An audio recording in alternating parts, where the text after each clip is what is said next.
Kyle a ajusté le micro, s'est éclairci la gorge et l'a lâché. Nous voulons remercier l'homme qui nous a donné la vie, notre vrai père, pas le type qui se contentait de payer les factures. Le moment est resté suspendu dans l'air, comme une corde.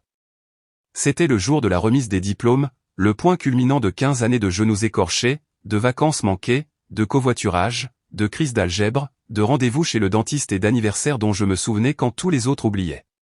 Et me voilà, Gary, fier beau-père, au dernier rang, ma chemise boutonnée jusqu'au cou, collée à mon dos par la chaleur du gymnase, retenant mon souffle, attendant, souriant même, jusqu'à ce moment. Megan a hoché la tête, radieuse comme une reine de beauté, le pompon de sa toque rebondissant alors qu'elle lui souriait directement, à lui, qui se tenait 3 rangs devant moi. Carl, le donneur de sperme biologique qui ne prenait pas la peine d'envoyer une carte d'anniversaire, qui avait un jour mis en gage le vélo de Megan pour de l'argent pour l'essence et dont la seule contribution à leur vie se présentait sous la forme d'un ADN médiocre et d'une pension alimentaire impayée. Rachel, ma femme, n'a même pas bronché. Elle ne s'est pas retournée. Elle n'a pas croisé mon regard. Elle est juste restée là, le visage figé dans ce qui aurait pu être un sourire, mais qui ressemblait maintenant à un rigor mortier rehaussé de gloss. Je ne me suis pas levé. Je ne suis pas sorti en trombe. Je n'ai pas fait de scène. Je suis juste resté assis. Chaque muscle de mon corps se transformant en granit. Ma mâchoire n'a pas bougé. Mes mains n'ont pas tremblé. Mais quelque chose en moi s'est brisé, nettement. Les gens regardaient autour d'eux avec gêne. Certains se sont retournés pour voir qui était, celui qui payait juste les factures. Une femme avec un chapeau bleu a donné un coup de coude à son mari. Ce n'est pas son beau-père, là-bas? Il a plissé les yeux vers moi comme si j'étais un étranger qui s'était faufilé pour le gâteau. Laissez-moi vous dire une chose. Quand vous élevez 2 enfants, des couches au diplôme, ce n'est pas juste du temps.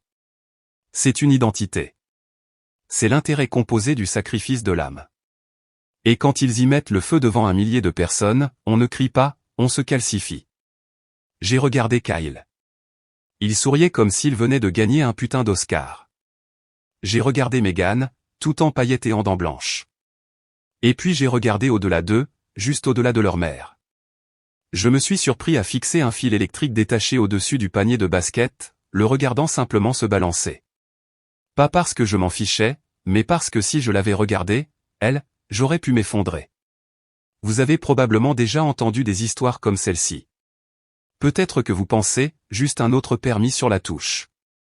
Mais croyez-moi, vous n'avez pas entendu celle-ci. Parce que ce qui a suivi ce discours, ce que j'ai fait ensuite, c'est la partie qui a mis toute la ville sens dessus-dessous. Alors avant de continuer, si vous faites partie des 98% qui écoutent sans cliquer sur le bouton d'abonnement, faites-le maintenant. Ça aide plus que vous ne le pensez et, franchement, cette équipe mérite de continuer. Bref, après la cérémonie, tout le monde s'est précipité vers les marches pour les photos. Rachel a posé à côté des jumeaux, les bras autour d'eux, souriant comme si elle ne venait pas de me voir me prendre un coup de poing dans la gorge devant sa belle famille et Dieu Tout-Puissant. Carl s'est joint à eux. Kyle lui a lancé une toque et a dit « Mais là, papa ». Comme si c'était un moment de sitcom dont il se souviendrait avec tendresse. Personne ne m'a invité sur la photo. Je n'ai pas bougé. J'ai juste observé. J'étais un fantôme à mon propre enterrement. Après que la foule se soit dispersée, je me suis approché de Rachel. Elle riait avec sa sœur. Un verre de vin déjà à la main. Je lui ai demandé si elle voulait de l'aide pour ranger les bannières et les panneaux de félicitations. Vous savez ce qu'elle a dit? Ne le prends pas personnellement, Gary. Ce ne sont que des enfants. Que des enfants. J'ai hoché la tête. Je n'ai rien dit, mais dans ma poitrine, une mèche s'est allumée. Pas un feu. Les feux s'éteignent. Non, je suis devenu froid. Et le froid, c'est permanent. Le garage était silencieux, à l'exception du doux bourdonnement du vieux frigo à bière et du craquement occasionnel des poutres, comme si la maison elle-même était trop embarrassée pour parler.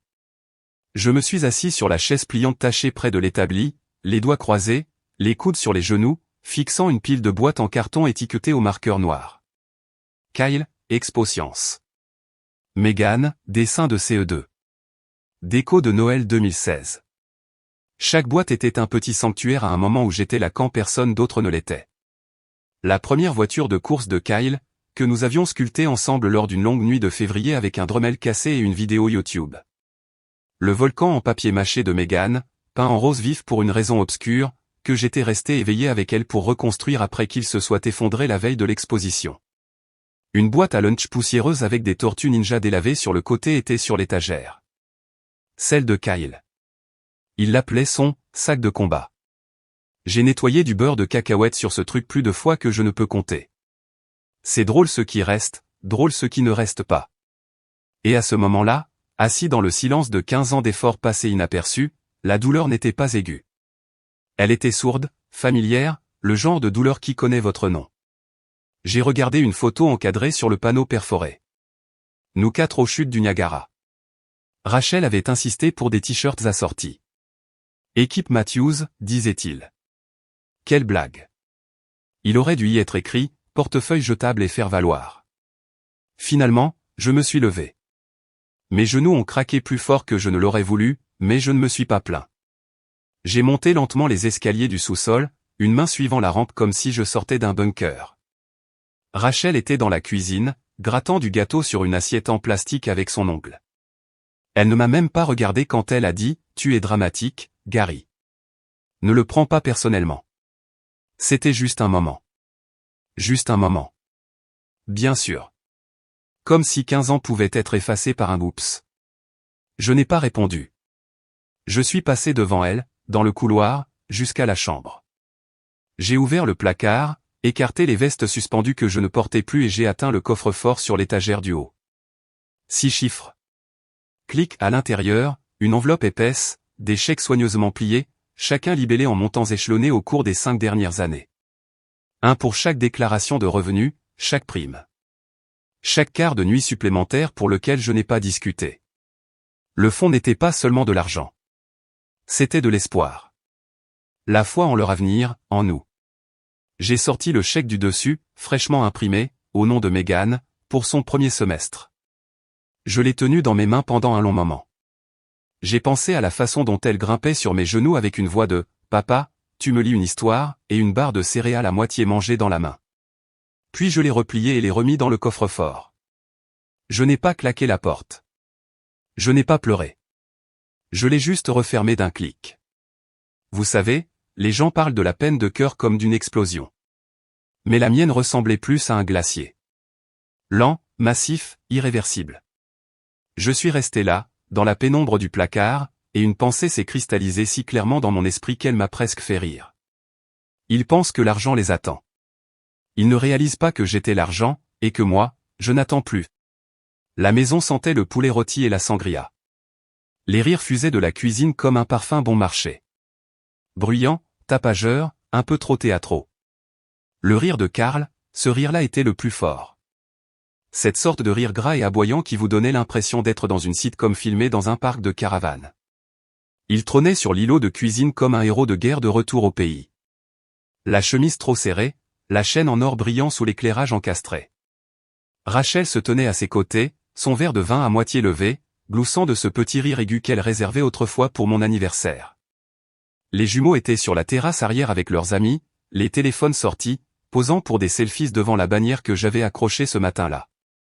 Félicitations, Megan et Kyle, promotion 2025. Je suis resté dans le coin du salon, près de la bibliothèque qui contenait autrefois nos photos de mariage. Elles ont été remplacées par des bougies et une sorte de plaque de style campagnard qui disait « C'est nous ». Oui, bien sûr que c'est vous. Rachel ne m'a pas parlé pendant la majeure partie de la soirée, pas directement. Elle flottait avec des plats et des pichets de boissons, touchant le bras de Karl 2 fois plus que nécessaire. Kyle est entré pour prendre un autre soda et est passé juste à côté de moi. Il n'a pas dit bonjour. Il n'a même pas remarqué que j'existais. Je me tenais près de la table pliante avec les cartes cadeaux et les enveloppes quand j'ai vu celle que j'avais glissée sous les autres. Une simple enveloppe blanche, une écriture soignée, pour Kyle. Fier de toi.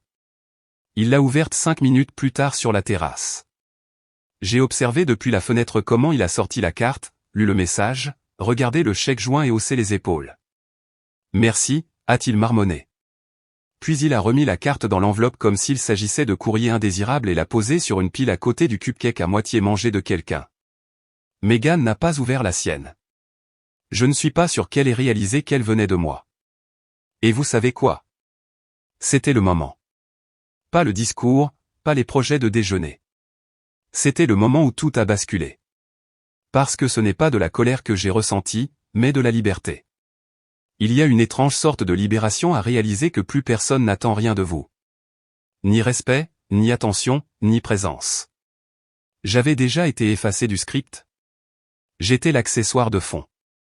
Ils avaient oublié de me faire sortir de scène, alors je suis parti. Je ne l'ai pas annoncé.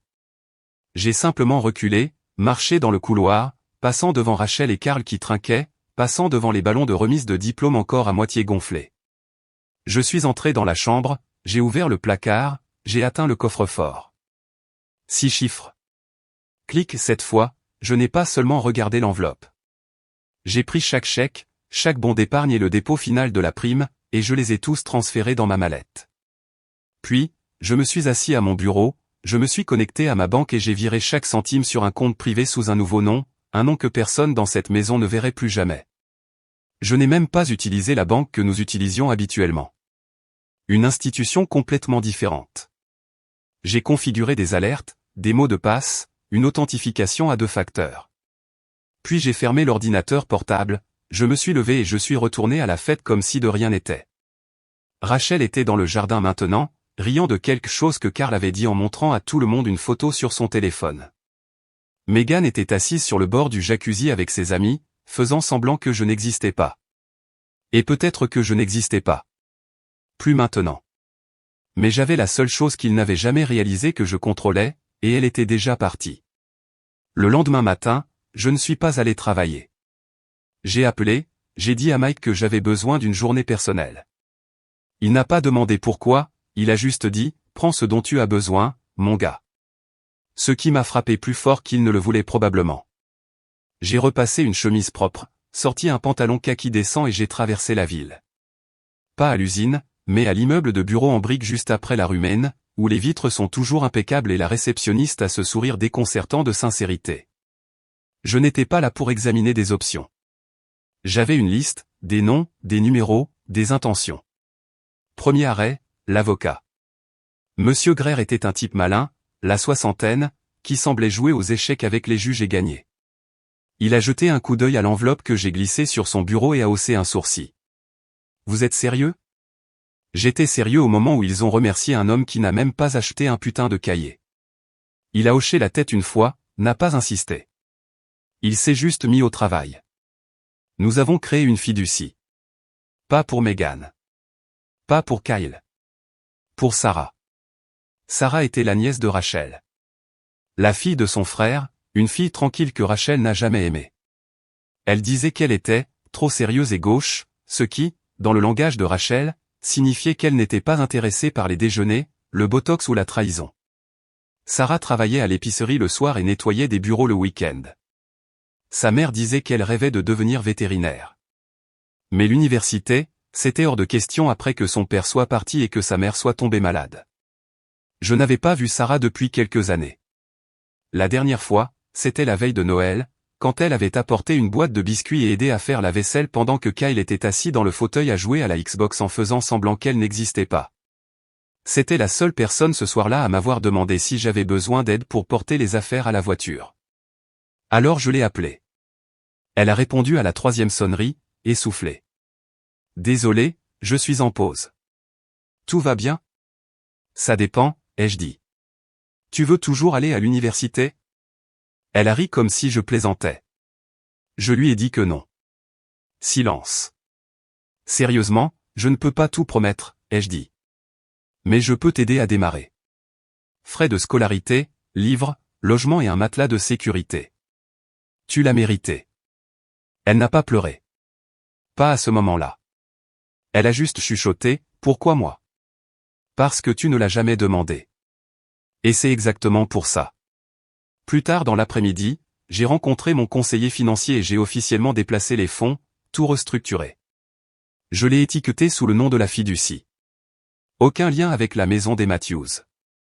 Aucune trace papier que Rachel pourrait flairer sans une assignation à comparaître et un miracle. Pendant ce temps, de retour à la maison, le fantasme continuait sans interruption. J'ai vu un SMS de groupe apparaître sur l'iPad familial dans la cuisine. Megan partageant des photos d'options de dortoir avec Rachel. Kyle se vantant de la configuration de jeu qu'il emporterait. Rachel parlant des verres à vin à donner maintenant qu'elle retrouverait son espace. Ils ont tout planifié.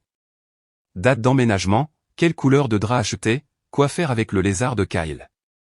Rachel a même plaisanté sur le fait de transformer la chambre de Megan en studio de yoga. Aucun d'eux n'a remarqué que le solde était tombé à 0. Aucun d'eux n'a demandé. Pourquoi l'aurait-il fait? Ils avaient été conditionnés à croire que le monde fonctionnait tout simplement. Que papa, beau-père, correction, serait toujours là avec le chèque, le trajet, le filet de sécurité. Alors, pendant qu'ils servaient des mimosas et mesuraient pour les rideaux, je réécrivais silencieusement toute l'histoire. Pas par dépit, par principe. On ne peut pas cracher au visage de l'homme qui a tenu votre parapluie à chaque orage et s'attendre encore à ce qu'il vous conduise à l'abri quand le suivant arrivera. Ça a commencé par un bip. Rachel était dans la cuisine quand l'email est arrivé. Son ordinateur portable a émis ce petit son joyeux comme s'il livrait un coupon ou une recette de vacances. Au lieu de cela, c'était une gifle numérique polie du bureau des admissions de l'université Hudson. Objet, dépôt non reçu. Action requise. Elle l'a lu une fois, puis une autre, son visage se plissant dans cette grimace confuse qu'elle fait lorsque l'univers ose la déranger. Elle a cliqué sur « Répondre », a fait une pause, puis a changé d'avis et a attrapé son téléphone. J'étais à ma pause déjeuner, assis seul dans la cabine de mon camion devant une charcuterie, déballant un sandwich à la dinde comme s'il s'agissait d'une scène de crime, quand l'écran s'est allumé. Rachel Maison appelle. J'ai laissé sonner 2 fois avant de répondre. Oui. Tu n'as pas envoyé le dépôt, a-t-elle dit, sans un « bonjour » au passage. Pour Hudson? Les paiements pour le dortoir? Le logement de Kyle? Ils disent que ça a été refusé ou quelque chose comme ça. J'ai pris une longue bouchée du sandwich. J'ai mâché, j'ai avalé. Oh, ai-je dit. Je vais regarder ça. Regarder ça. Oui, probablement un problème technique. Il y a eu une pause de sa part. Je pouvais entendre le tic-tac de l'horloge de la cuisine. Puis, Gary, ça va. Mieux que jamais. Clic. De retour à la maison, Megan était assise à la table de la cuisine, faisant semblant de faire quelque chose sur son ordinateur portable, mais écoutant clairement aux portes. Elle en a attrapé assez pour hausser un sourcil. Plus tard dans la soirée, alors qu'elle pliait des serviettes, elle a demandé à Rachel, l'argent n'est pas là. Rachel, en mode contrôle total des dégâts, l'a ignoré d'un geste de la main. C'est probablement juste une erreur. Ton père, il réfléchit trop. Beau-père, a corrigé Megan par réflexe. Kyle, affalé sur le canapé à regarder TikTok, est intervenu sans lever les yeux. Il ne va rien faire. Il est trop mou. Il a pleuré devant le monde de Nemo. Tu te souviens. Megan a ri, mais cela semblait moins assuré que d'habitude. Kyle a toujours été le plus bruyant. Le Golden Boy trop sûr de lui qui pensait que chaque conversation était un projecteur. Le genre de gamin qui n'a jamais appris la différence entre recevoir quelque chose et le mériter. Ce soir-là, Rachel m'a envoyé un texto. Déjeuner ce dimanche. Juste nous. Il faut qu'on parle. Bulle cœur rouge, je l'ai fixé pendant un moment. Juste nous? Était-ce le code de Rachel pour « manipulation avec café et blanc d'œuf » ? C'était toujours mieux quand elle pouvait vous désarmer avec des pancakes et de la nostalgie. J'ai répondu « Bien sûr, j'ai hâte ». Ce qui était vrai. J'avais hâte, parce qu'il y a quelque chose de beau à laisser quelqu'un construire le piège qu'il pense que vous êtes trop stupide pour voir. Les voir nouer les nœuds, souriant tout le temps, pensant qu'ils ont 2 coups d'avance, alors qu'en réalité, ils marchent droit dans les sables mouvants. Rachel était une marionnettiste émotionnelle de classe mondiale. Mais elle avait oublié une chose. Les marionnettes brûlent aussi vite que les ponts. Le lieu du brunch était l'un de ces endroits rustiques de ferme reconvertis en bistrot qui servent des œufs sur des planches de bois et facturent un supplément si vous demandez du ketchup. Rachel l'a choisi, bien sûr, disant que c'était un « terrain neutre ». Ce qu'elle voulait dire, c'était un lieu public où elle pourrait contrôler le ton, un endroit où élever la voix ressemblait à un crime et où l'odeur du levain artisanal adoucissait chaque mensonge. Elle est arrivée vêtue de lin blanc, les lunettes de soleil sur la tête, agissant comme si le monde ne s'était pas fissuré aux coutures. « Salut, étranger, a-t-elle dit, me donnant un rapide baiser sur la joue comme si elle n'avait pas passé la dernière semaine à faire semblant que j'étais invisible. J'ai joué le jeu, j'ai commandé un café noir, pas de nourriture. Rachel, naturellement, a commandé quelque chose de compliqué avec de la sauce hollandaise. Elle a commencé à remuer son mimosa comme si elle préparait un discours. Cet email de Hudson, ça m'a décontenancé. J'ai pensé qu'on s'était peut-être mal compris sur le calendrier. Je veux dire? J'ai hoché la tête. Tu as toujours été si organisé avec ces choses. Tu te souviens quand tu t'es occupé de nos impôts cette année-là? Mon Dieu, j'étais un tel désastre. Elle a ri légèrement, touchant ma main sur la table. Mais tu as géré. Tu gères toujours. Voilà. L'appât de la nostalgie. Elle a continué, remontant les années comme un documentaire soigneusement sélectionné. Quand Kyle a eu cette crise d'asthme en CE1, tu es resté toute la nuit sur cette horrible chaise en plastique. Ils ne s'en souviennent pas, mais moi si. Et quand Megan a perdu son classeur de maths la veille des examens finaux, tu as fait 3 magasins Target. J'ai de nouveau hoché la tête, sirotant mon café. Beaucoup de classeurs. Elle s'est penchée. Écoute, je sais que le discours à la remise des diplômes a fait mal. Les enfants ne comprennent pas toujours l'impact de leurs mots. Ce sont des adolescents. Ils pensent en hashtag. J'ai esquissé un sourire. Et toi? Elle a cligné des yeux. Quoi? Tu comprends l'impact? Rachel a hésité, puis a fait cette chose où elle incline légèrement la tête comme si elle écoutait un podcast. Je veux juste que tout aille bien entre nous, Gary. Les enfants, ça leur passera. Tu sais comment est Kyle, bruyant, idiot parfois. Mais son cœur est au bon endroit. Bien sûr. Elle a souri, soulagée. Alors, c'est bon? Tu vas t'occuper du virement? J'ai posé ma tasse. Bien sûr. Elle a tendu la main sur la table, m'a donné une douce pression sur la main. Je savais que je pouvais compter sur toi. C'était presque un moment agréable. Presque. Plus tard dans la journée, j'ai retrouvé Sarah à l'entrée arrière du centre communautaire où elle travaillait à temps partiel. Elle portait encore son polo de concierge, les cheveux en queue de cheval, le visage rouge d'avoir frotté les plaintes. Elle avait l'air fatiguée mais pleine d'espoir. Je lui ai tendu l'enveloppe, épaisse, lourde, remplie de documents, de numéros de confirmation et d'un compte prépayé à son nom. Elle l'a ouverte. Ses yeux se sont écarquillés. Gary, je ne peux pas, j'ai levé une main. Tu n'as rien à dire. Fais en juste quelque chose de bien. Elle a fait une pause, puis a regardé la note que j'avais glissée dessus. Parce que quelqu'un devrait savoir ce qu'elle est fort. Elle a levé les yeux et je l'ai vu. Une vraie gratitude. Pas le genre qu'on achète avec de l'argent, mais celui qu'on gagne avec le temps, avec le silence, avec la présence. Pendant ce temps, à l'autre bout de la ville, Kyle publiait une photo sur Instagram. Légende, hâte d'emménager à Hudson. Un grand merci à l'homme qui a rendu tout cela possible. Hashtag voyage gratuit, hashtag la famille avant tout. Et la photo, lui et Carl devant le barbecue, tenant des canettes de bière comme s'ils venaient de conquérir l'Everest. Aucune mention de moi. Même pas un mensonge. Juste rien du tout. Parfait. Parce que pendant qu'ils étaient occupés à mettre en scène le fantasme, je finalisais la réalité. Et la réalité avait déjà choisi son camp. La semaine d'orientation était censée être leur tour d'honneur. Megan avait commandé de nouveaux draps dans un versauge esthétique et planifié déjà sur quel mur du dortoir elle placerait ses guirlandes lumineuses. Kyle avait emballé 3 sacs de sport comme s'il partait en mission à l'étranger, y compris une PS5, 2 moniteurs et une paire de basketteurs de prix dont il n'avait pas encore enlevé les étiquettes, pour la première soirée de la fraternité, a-t-il dit. Ils ont tous les deux posé pour des photos ce matin-là. Rachel les a prises. Megan a légendé l'une d'elles, vers de plus grandes choses. Kyle a posté la sienne avec un geste de flexion de biceps et un emoji de lunettes de soleil. Carl a commenté, fier de toi, mon fils. Rachel a adoré. Je n'ai même pas reçu l'invitation pour y aller. Et c'était bien comme ça. Je devais être ailleurs ce matin-là, assis sur mon porche, buvant du café chaud, regardant les oiseaux picorer la mangeoire que je pensais à remplir. J'avais déjà pris ma journée. Pas pour eux, pour moi. Parce que je savais exactement ce qui allait arriver. Vers 14h30, la première secousse est arrivée. Rachel a appelé. J'ai laissé aller sur la messagerie vocale. 3 minutes plus tard, un texto est arrivé. Qu'est-ce qui se passe, bordel? Appelle-moi maintenant. J'ai souri, j'ai pris une autre gorgée. À 15h04, Megan a envoyé un message.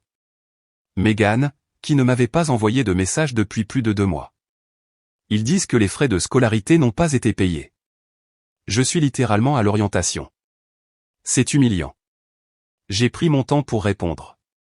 Quand je l'ai fait, c'était 3 mots. Parle à ta mère. À 16h10, l'éruption est arrivée en personne. Rachel a martelé ma porte comme un agent de recouvrement avec une date limite. Je l'ai ouverte calmement, le café à la main, et je me suis écarté. Elle est entrée en trombe, les yeux écarquillés et la mâchoire serrée. Ils ont dit que les frais de scolarité n'ont jamais été réglés. Megan pleurait dans le putain de couloir. Kyle n'a même pas pu avoir la clé de son dortoir. J'ai hoché la tête. Dure journée.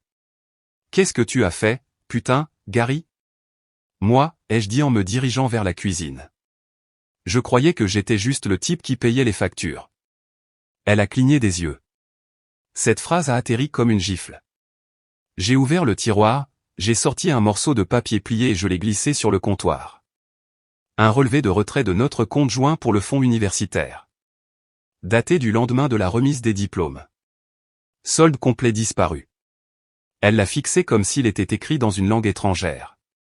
Tu ne peux pas être sérieux, a-t-elle chuchoté.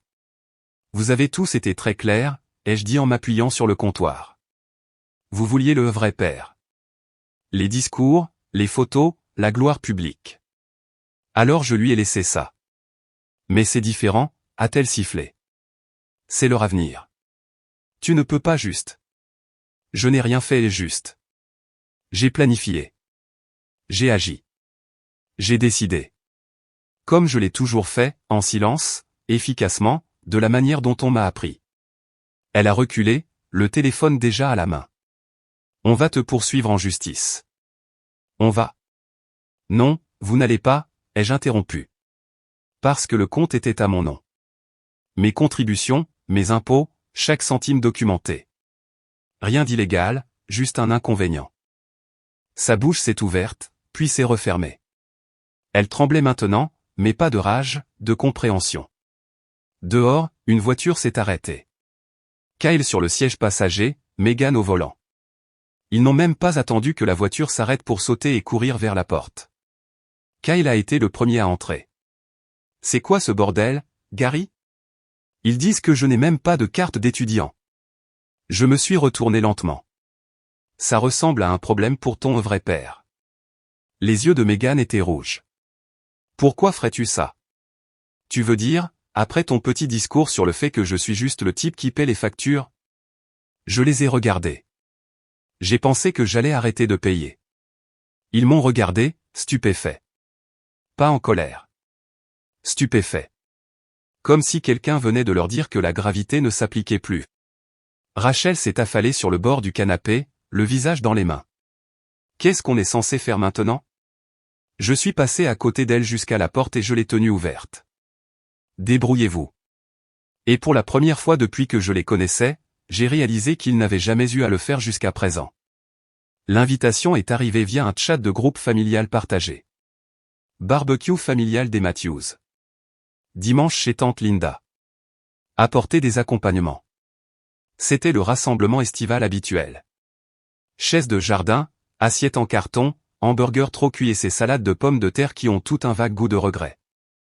Je n'avais pas prévu d'y aller, mais Rachel non plus. Pas avant que son récit ne commence à lui échapper comme un rosé bon marché. Je suis arrivé tôt, silencieusement, je me suis assis près du bord du jardin, buvant du thé glacé, laissant l'humidité faire son effet. Tante Linda m'a fait un signe de la main depuis le barbecue. Contente que tu sois venu, Gary. Je ne t'avais pas vu depuis Pâques. J'étais dans le coin, ai-je dit en hochant la tête. À 15h, le jardin était plein. Des enfants courant dans les arroseurs.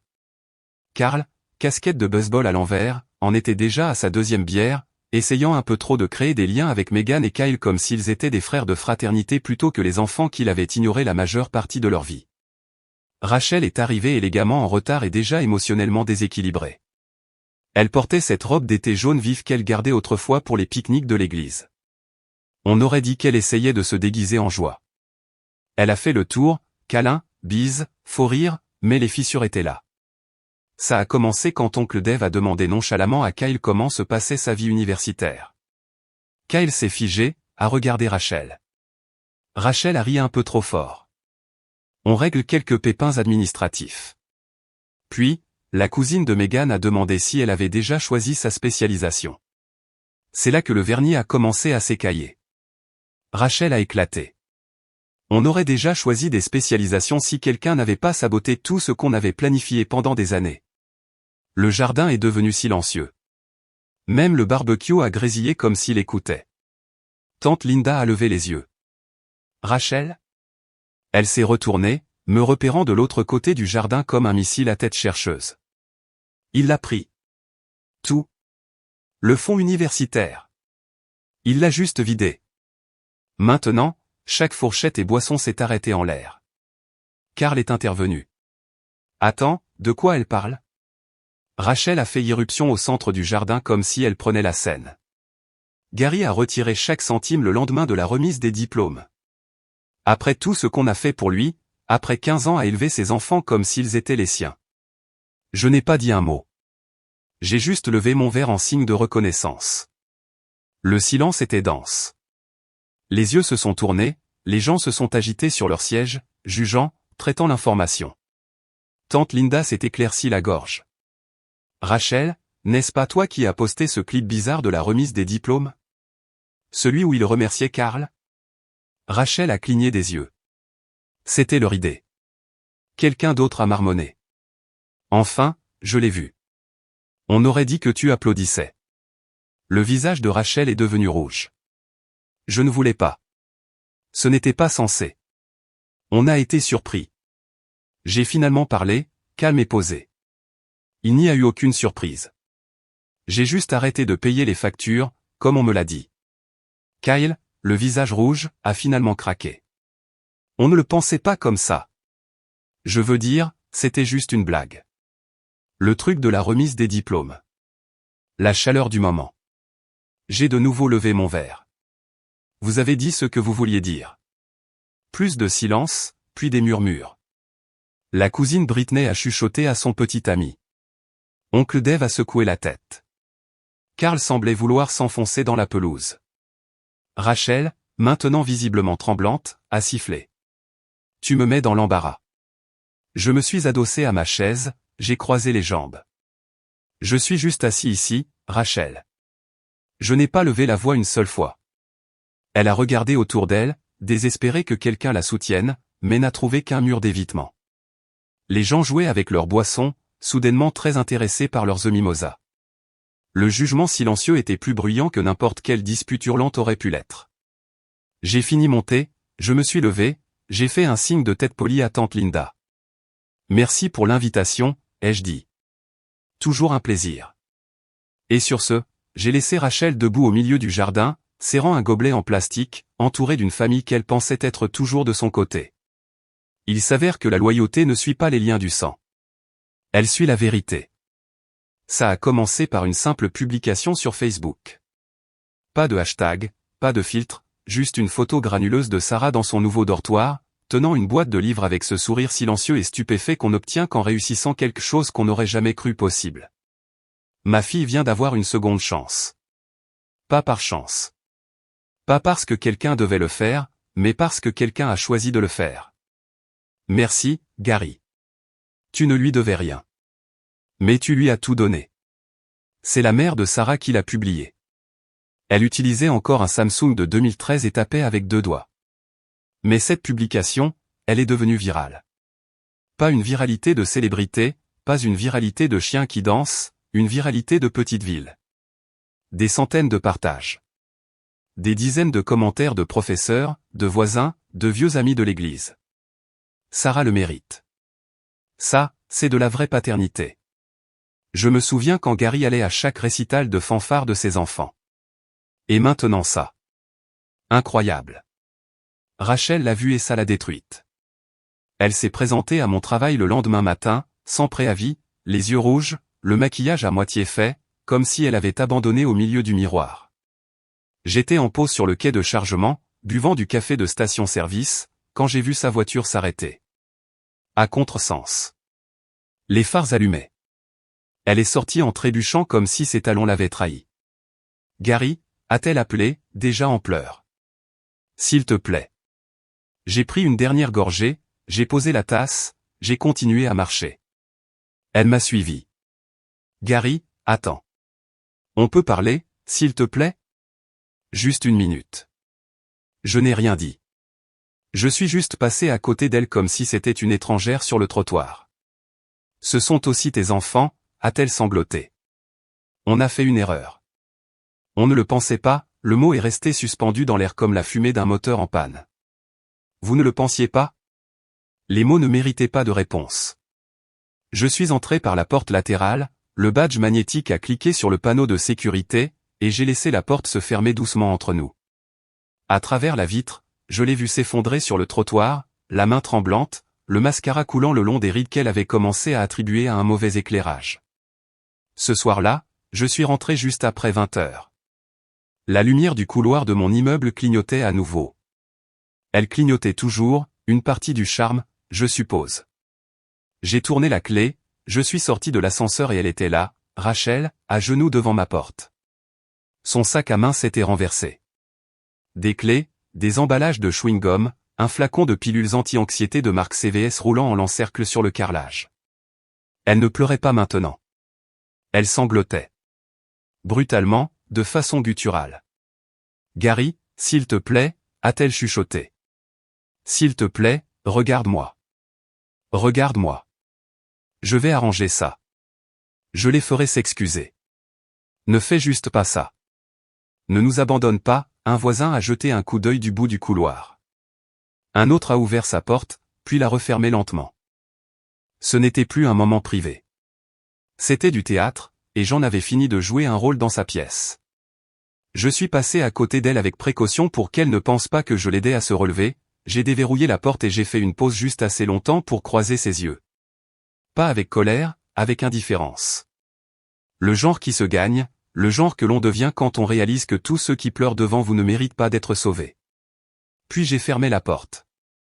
Pas de claquement, pas de discours final, juste le silence et le son de quelqu'un qui réalise enfin qu'il n'a jamais eu de filet de sécurité. Juste un homme qu'ils ont pris pour un. La banque était silencieuse. Fraîche. Une de ces succursales plus récentes avec du jazz doux en fond sonore et des tapis assez épais pour amortir chaque regret qui franchissait la porte. Sarah était assise à côté de moi, les doigts croisés sur ses genoux, tapotant nerveusement. Elle avait lissé ses cheveux, mis une veste qui avait encore l'étiquette discrètement rentrée dans la manche. Probablement une trouvaille de friperie, qui lui a probablement coûté 2 pauses déjeuner. « Monsieur Matthews » a dit le caissier, souriant poliment. « Nous sommes prêts. Nous avons juste besoin d'une dernière signature pour libérer les fonds restants. » J'ai passé le dossier à Sarah sans hésitation. Elle m'a regardé une fois comme si elle attendait toujours le piège. « Il n'y a pas de piège, » ai-je dit. « Tu l'as mérité. » Elle a signé. Ses mains tremblaient. Le caissier nous a regardés et a de nouveau souri.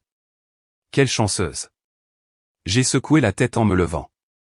Non, juste quelqu'un qui n'a jamais oublié qui était là. Cela a atterri plus lourdement qu'elle ne l'a réalisé. Nous sommes sortis dans le soleil de l'après-midi. La chaleur commençait à baisser, la lumière dorée s'étirant longuement sur le capot de mon camion. Sarah m'a serré fort dans ses bras. Sans mots, juste cette étreinte haletante et tremblante que l'on ne donne à quelqu'un qu'une seule fois dans sa vie. Elle est montée dans sa voiture de covoiturage, en route pour les cours, le campus, un avenir que personne ne lui a offert, mais vers lequel elle a couru quand quelqu'un a enfin ouvert cette fichue porte. Je suis sorti de la ville plus lentement que d'habitude. Pas parce que je perdais mon temps, mais parce qu'il y avait un dernier détour que je devais faire. La vieille maison. Elle n'avait pas beaucoup changé de l'extérieur. Même brique, même allée fissurée, mais il y avait maintenant un ajout. Un grand panneau blanc, à vendre, vacillant légèrement dans la brise. La porte du garage était ouverte, à moitié pleine de boîtes en carton. Megan traînait une valise sur la pelouse. Kyle portait un écran plat sous un bras comme un soldat blessé. Tous deux évitant le contact visuel. Et Rachel était sur le porche, ne saluant pas, ne pleurant pas, juste assise là sur une chaise de jardin en plastique, les chevilles croisées, portant des lunettes de soleil. Même si le soleil se couchait derrière les arbres, elle m'a vu. Je savais qu'elle me verrait. Ce n'était pas un piège. Ce n'était pas une performance. C'était juste la fin. Je n'ai pas ralenti. Je n'ai pas baissé la vitre. Je n'ai pas fait un signe de la main ni lancé un dernier doigt d'honneur par habitude. Je suis juste passé devant la maison où j'avais passé 15 ans à préparer des déjeuners, à réparer des fuites, à faire les devoirs et à prétendre que l'effort pouvait combler le vide qu'un autre avait laissé derrière lui. Je suis passé devant les gens qui appelaient quelqu'un d'autre, vrai. Je suis passé devant l'idée que l'amour donné inconditionnellement revient toujours. Ce n'est pas le cas. Mais parfois, il va à un meilleur endroit. Et dans mon rétroviseur, rien qui ne vaille la peine d'être regardé. Ce qui m'a le plus frappé, ce n'est pas la trahison. C'est le calme avec lequel j'ai laissé tomber. Parfois, le pouvoir le plus profond réside dans le silence, dans le fait de s'éloigner sans avoir besoin de s'expliquer. Les gens qui vous tiennent pour acquis ne s'attendent jamais à ce que vous cessiez d'être là. Mais quand vous le faites, c'est là qu'ils en ressentent enfin le coup.